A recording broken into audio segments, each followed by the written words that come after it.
Hey everybody, welcome back to the garage. As you can see, we're busy. I'm backed over into my own corner again, and I've been working on engines left and right. So thank you guys for tuning in and watching.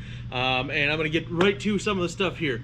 We are getting ready for our 1,000 subscriber giveaway. We are going to be giving away our billet Hemi crankshaft that broke in our car.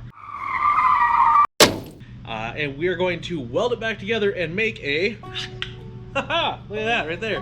We're gonna make a shop stool that one of you is going to get. Now that giveaway is going to happen in our next video. For our 1,000 subscriber giveaway, what you'll have to do is you're gonna have to subscribe to the channel. So make sure you click that below real quick. And you're going to have to comment something fairly specific from a previous video.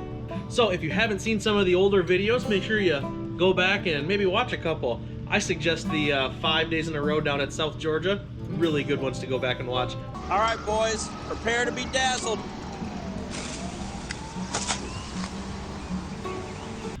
All right, now, first thing that we are going to be taking a look at today is we have to check out our push rods. The ones we have right here, you saw when we tore the engine down, a couple of them had some like broken ends, possibly a bend in there. So we're going to clean all of these up and check and verify them for bends and see if we have to order any more.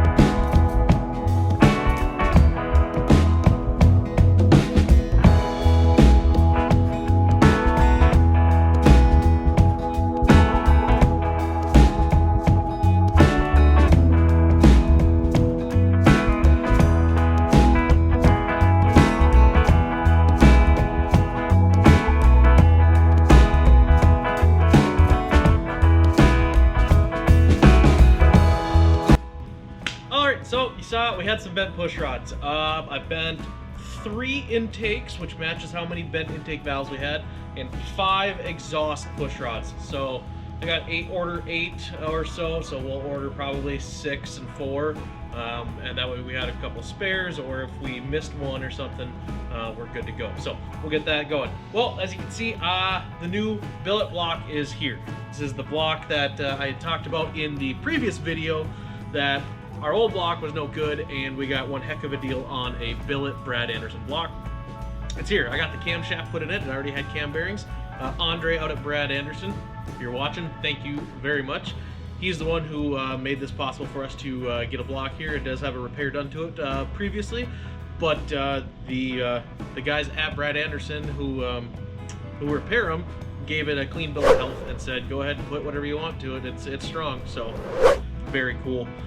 We cleaned up our Veni heads. We've got the heads on here just by a couple of studs, so they're just literally just sitting on there.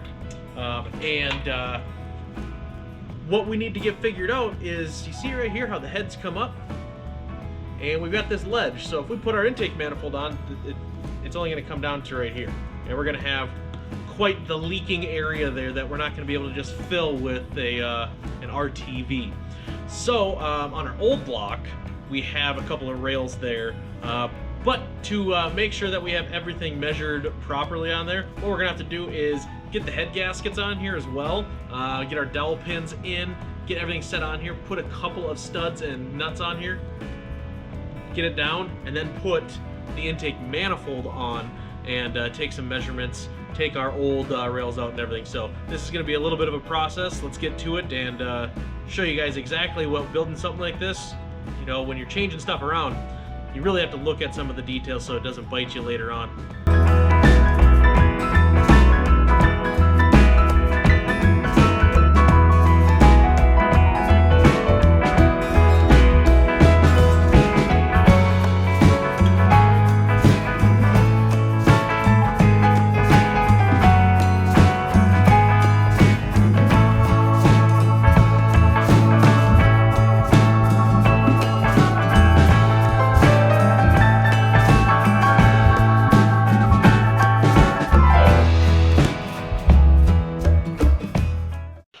Okay, so you guys saw we got, you know, all the stuff torn apart and off of the old block. I've got the gaskets cleaned up, and I actually got the rails we were talking about taken off of the old block. Did run into an issue, but I'm going to address that here and show you guys a couple of other things. So real quick, these blocks, this is the front one. So you can see how we have that gap. Well, it's going to come in. It'll already be mounted when everything gets on there. And it goes like that. So it fills in that gap, and then you'll have a little bit of RTV and everything's gonna squish down a little bit more.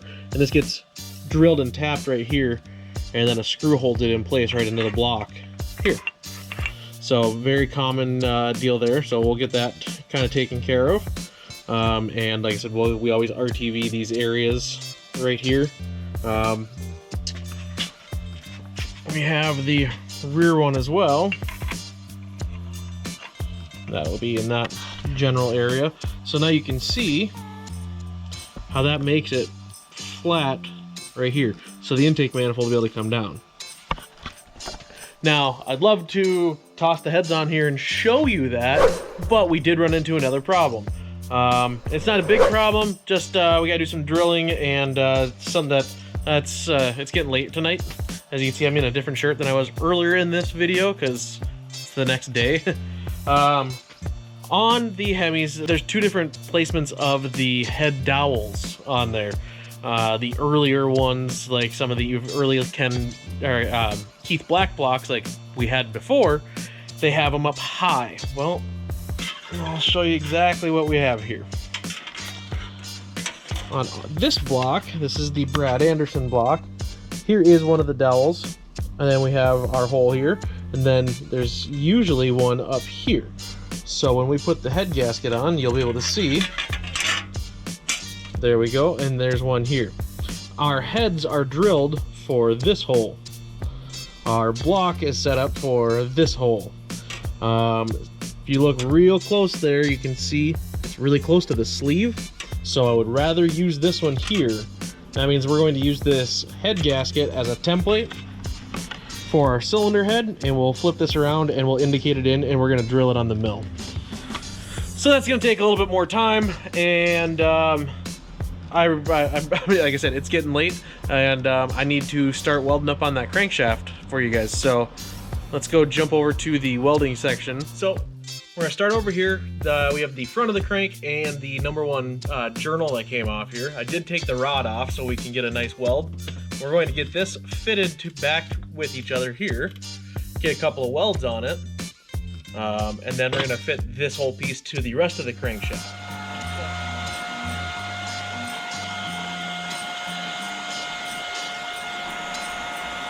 So, initial welding on there, we just got it tacked. Move that out of the way. We got it tacked back together, so now it's kind of one piece.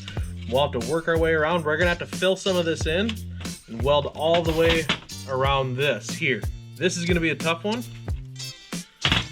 because that's where everything kind of split when it came apart. But we want to take a look at how everything is going to sit on the crankshaft. Let's go take a look at that and show you guys the idea of what it's gonna look like. Back over here, here's the other portion of the crank. This is going to then get welded back onto here. We want to make sure that this is going to stay in straight up and down, so that's going to be something that we're going to work with, because we have an old crank bolt that's going to be used. Go right in there.